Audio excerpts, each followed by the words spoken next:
मैयत को गुस्ल देने का सही सुन्नत तरीका क्या है? मैयत को किस तरह गुस्ल दिया जाता है? अभी हम आपको प्रैक्टिकली दिखाएंगे सवाब की नीयत से और सीखने की नीयत से। वीडियो को आखिर तक मुकम्मल देखिएगा।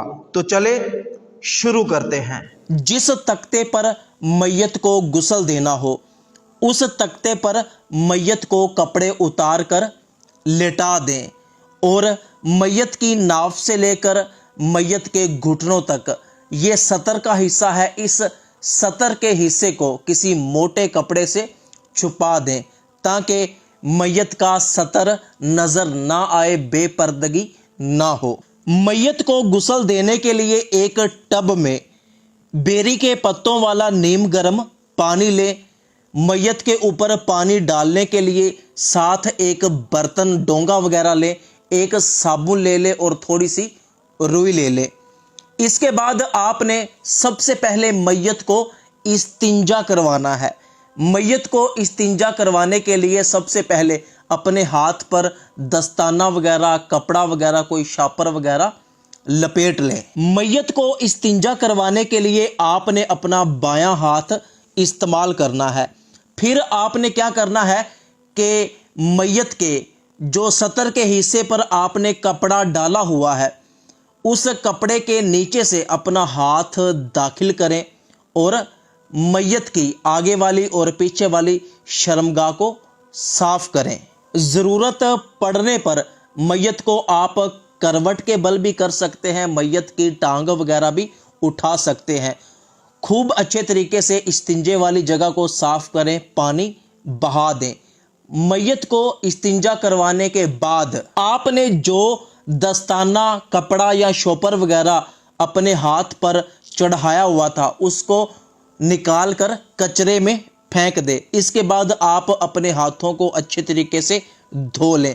अब आपने मैयत को वुज़ू करवाना है। वुज़ू करवाने के लिए आपने सबसे पहले मैयत का दायां हाथ अच्छे तरीके से धोना है। फिर आपने मैयत का बायां हाथ अच्छे तरीके से धोना है। इसके बाद आपने थोड़ी सी रुई ले लेनी है, उसको पानी के अंदर गीला करके मैयत के होंठों पर, मैयत के दांतों पर अच्छे तरीके से फेरना है। इसके बाद आपने फिर से थोड़ी सी रुई लेनी है, उसको पानी में भिगोना है और मैयत के दोनों नाक के नथनों में अच्छे तरीके से वो गीली रुई फेर देनी है। इसके बाद आपने मैयत के नाक में रुई डाल देनी है और मुंह के ऊपर भी रुई रख देनी है ताकि पानी मुंह के ज़रिए या नाक के ज़रिए पेट में ना जाए। और आपने इसके बाद मैयत के चेहरे को आहिस्ता आहिस्ता से धोना है। चेहरे के ऊपर ज़ोर से आपने हाथ नहीं मलने। जिस तरह आप खुद वज़ू में अपना चेहरा धोते हैं इसी तरह मैयत का आपने चेहरा धोना है। इसके बाद आपने मैयत का दायां हाथ कोहनी तक और इसके बाद बायां हाथ कोहनी तक धोना है। फिर आपने अपने दोनों हाथों को तर कर लेना है और मैयत के सर का मसा करना है। इसके बाद आपने मैयत का दायां पाँव अच्छे तरीके से धोना है।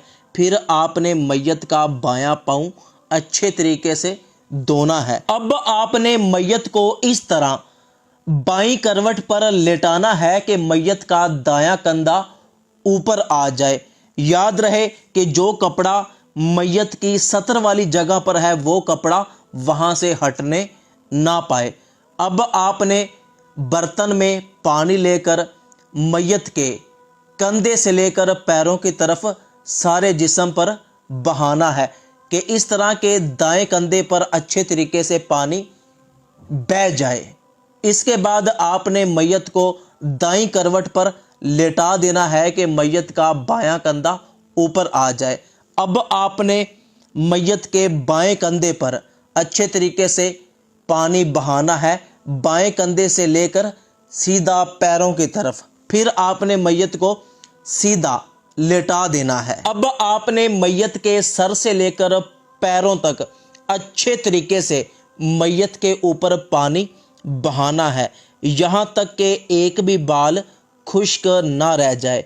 याद रहे कि मैयत का जो हिस्सा सतर वाला है, नाव से लेकर घुटनों तक, जब आपने इस हिस्से पर अपना हाथ फेरना है तो आपको अपने हाथ पे दस्ताना वगैरह चढ़ाना पड़ेगा, इसलिए कि बिला हाइल आप मैयत के सतर वाले हिस्से को टच नहीं कर सकते। आपको लाजमी अपने हाथ के ऊपर दस्ताना या कपड़ा वगैरह रखना पड़ेगा जब आप मैयत के सतर वाले हिस्से पर हाथ फेरेंगे।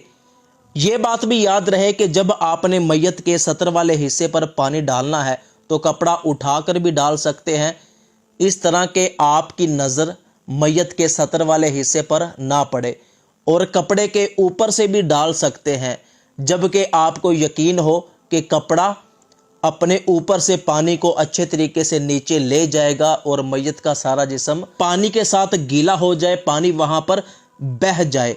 इसके बाद आपने मैयत को करवट के बल करके मैयत की कमर वाले हिस्से पर भी अच्छे तरीके से पानी बहाना है, वहां पे हाथ फेरना है।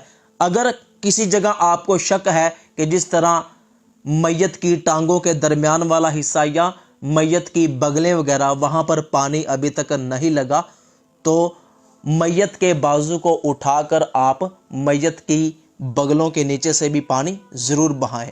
इसी तरह मैयत के टांगों के दरमियान भी पानी को ज़रूर पहुंचाएं, यहाँ तक कि मैयत के जिस्म का कोई भी ऐसा हिस्सा ना हो जहां पर पानी ना बहा हो। अब मैयत को थोड़ा सा ऊपर करके बिठाएं जहां तक मैयत ऊपर हो सके, और मैयत के पेट पर हाथ फेरें ताकि अगर कोई चीज़ जिस्म के अंदर से बाहर निकलने वाली है तो वो शर्मगाह के ज़रिए बाहर निकल जाए। मैयत को दोबारा से इस्तिंजा करवा दें। अब मैयत को दोबारा गुस्ल देने की हाजत नहीं है। ज़रूरत पड़ने पर आप मैयत को साबुन के साथ भी नहला सकते हैं, लेकिन बेरी के पत्ते भी वही काम करते हैं जो साबुन काम करता है। तो दोस्तों, वो लोग जो मैयत को गुस्ल देने वाले हो, उनका मैयत को गुस्ल देते वक्त अपना बावज़ू होना ज़रूरी है। सवाब की नीयत से इस वीडियो को अपने तमाम दोस्तों तक ज़रूर पहुंचाइएगा। हमारी टीम की हौसला अफजाई के लिए वीडियो को लाइक कमेंट शेयर ज़रूर कीजिएगा। और अगर कहीं पर आपको ऐसा लगे कि हमने कोई चीज़ बयान नहीं की या हम किसी गलती पर हैं तो कमेंट में हमारी इस्लाह ज़रूर कीजिएगा।